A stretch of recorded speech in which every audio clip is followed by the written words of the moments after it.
The fallout from the ABC News Disney debate debacle continues to grow, and more will grow throughout the weekend. As Donald Trump announced yesterday, he will not be doing any more debates.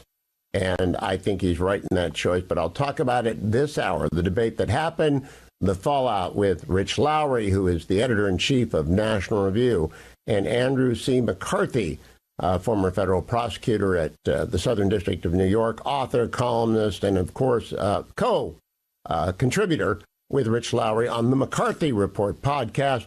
Rich Lowry also hosts National Review's The Editors podcast. Both of those podcasts will be mentioned in my Washington Post column on Monday as must listening to. Rich, good morning. I don't know that we have Andy yet. We're trying to find him. I think maybe the alarm clock didn't go off. How are you, Rich Lowry? Good. How are you? I'm good. Thank you for getting up very early this morning. We keep trying various numbers for Andy, so he'll eventually join us. You heard my setup, Rich, and I'll play a little bit tape yesterday. The very best dissection of that debate that I've heard came from the Ruthless podcast.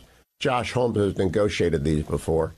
I've done 5 of these debates with the big networks. They were GOP presidential primary debates, 4 with CNN, 1 with NBC.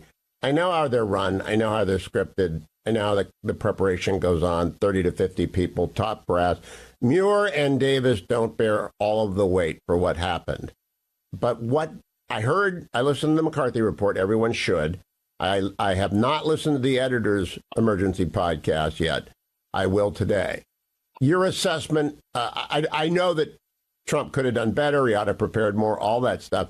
What was your assessment of ABC's role? It doesn't look any better in retrospect. It's horrible. And I've been looking back over the transcript kind of in the cold light of day, a couple days afterwards. I don't think Trump's performance is any better. I think Harris is actually worse if you read it on the page. But the moderators are just awful. One thing I didn't notice in real time, towards the end, there was a bit of a fact check. It was kind of in between a fact check and a question to Harris after Trump had said, she was sent over there to negotiate prior to the Ukraine war, and look what happened. The war happened anyway. And I think it was David Muir said, so you're saying she negotiated with Putin? Madam Vice President, have you ever met Vladimir Putin? And that's not what he said. He didn't say she met with Vladimir Putin. He says that she was sent over there, which she was. She met with Zelensky right before the invasion. So again, if you're going to fact check, you shouldn't fact check at all because it's too hard to do in real time. But if you can do it, you got to be correct, one, and you can't do it just for one side. And that's what they did. And I was talking to a friend who was at CNN prior to the CNN Trump-Biden debate, and a big wig from CNN came over and was chit-chatting and said, just watch. You just watch. After this debate, CNN will not be the story. I guarantee you, CNN will not be the story. Clearly, that was a directive from above. You're just moderators. It's not about you. You're not the candidate. At the very least, no one at ABC said that to these two and may have indeed said the opposite. Now, Rich, you have been working around the clock because you've done the Editors podcast, you've done the McCarthy Report podcast, you've been writing for National Review. You have a job, actually, to be the editor-in-chief of National Review, and you're back on the East Coast for some National Review thing. So you've been traveling all over the place. As you've talked with people, is this going to change opinions of the debate? Because the general review, as I've said to Martha McCall and Larry Kudlow on the air, upon further review, the call on the field has been reversed by me. My call on Tuesday night was, well, Trump lost the battle. Maybe he'll win the war because of the issues that he raised. Now I'm just thinking he may have won the debate because the verdict is kind of a rolling verdict. Do you think that is happening? I think certainly among Republicans, this is the first thing they say is they talk about the moderation. And I was talking to a friend about this yesterday, and he says, Rich, we're still talking about Candy Crowley, a relatively minor intervention. Oh, I shouldn't say minor. It was a pretty big intervention in a foreign policy debate between Romney and Obama. And what else does anyone remember of that debate? I mean, this will be remembered a very long time for Republicans. It may be, Hugh, you've been involved in these negotiations and these debates. After every bad one, Republicans, we're never going back to the same mainstream model. Everyone, that's kind of the point of view everyone has at the moment. It's never stick before. Maybe it'll stick this time. I kind of doubt it, but that's the take among a lot of Republicans. I don't know whether that's enough to help Trump and the overall impression of who won this debate, because you also know how it works.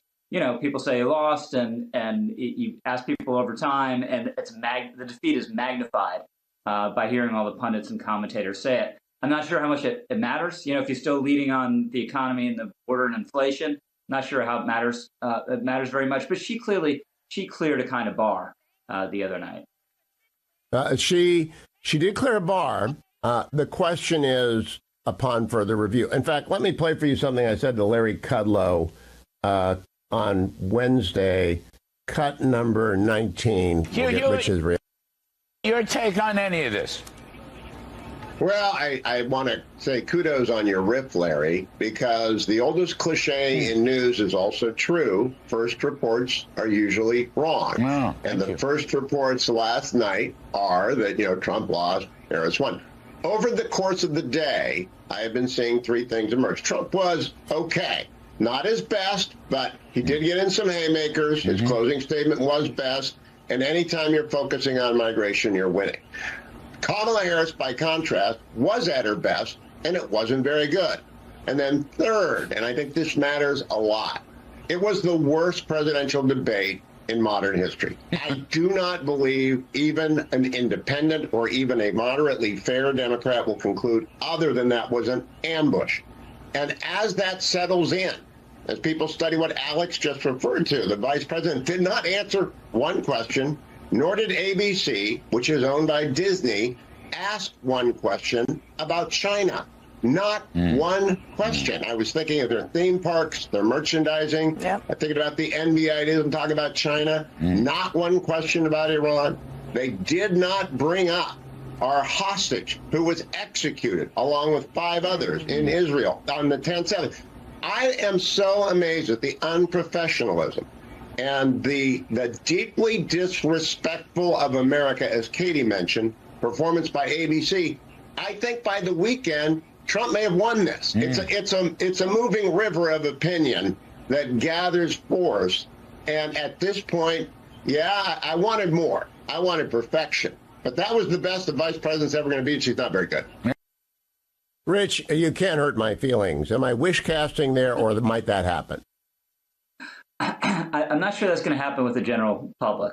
Among Republicans, this is clearly, this process is ongoing and began during the debate. It was one of the top takeaways anyone had. It was just obvious to everyone where these moderators were coming from, and they weren't upholding their professional obligation to be neutral interlocutors and kind of ask the question. And unless the question wasn't answered, there needed to be a follow-up to fade back into the bush like the Homer Simpson meme. But the follow-ups for Kamala obviously weren't there. The very first question, are people better off than they were 4 years ago? She didn't answer it. She didn't even come close to answering it. She didn't even try to answer it. And she got on to tariffs by calling the Trump tariffs, a tax. And immediately Trump responded to that. And unfortunately, that sort of set the pace for what the whole night was like. She was never challenged by the moderators, and Trump didn't do enough to call her out or to call out the moderators in real time. Some of the most effective debate performances, yes, in the primary contest, not in the general election, have been calling out moderators. Newt Gingrich in South Carolina, famously, against our friend Juan Williams. So I think this is something that would have helped Trump to call out in real time. I heard you mention that, and when Andy joins us, when we find him, and he confirmed to me last night he was going to join us, but we might have his wrong number, he might not have our number. I'm going to stipulate that the former president ought to have called out the moderators. The way that Newt did, I believe you brought this up in 2012. Newt called out John King. And it, in fact, began a new way of engaging with moderators. Yeah. Did you mention that on the McCarthy report yesterday? Was that you? I think it may have been. I may have said it. Andy may have said it. But that was an electric moment. That won South Carolina for Newt Gingrich. But Trump didn't do it.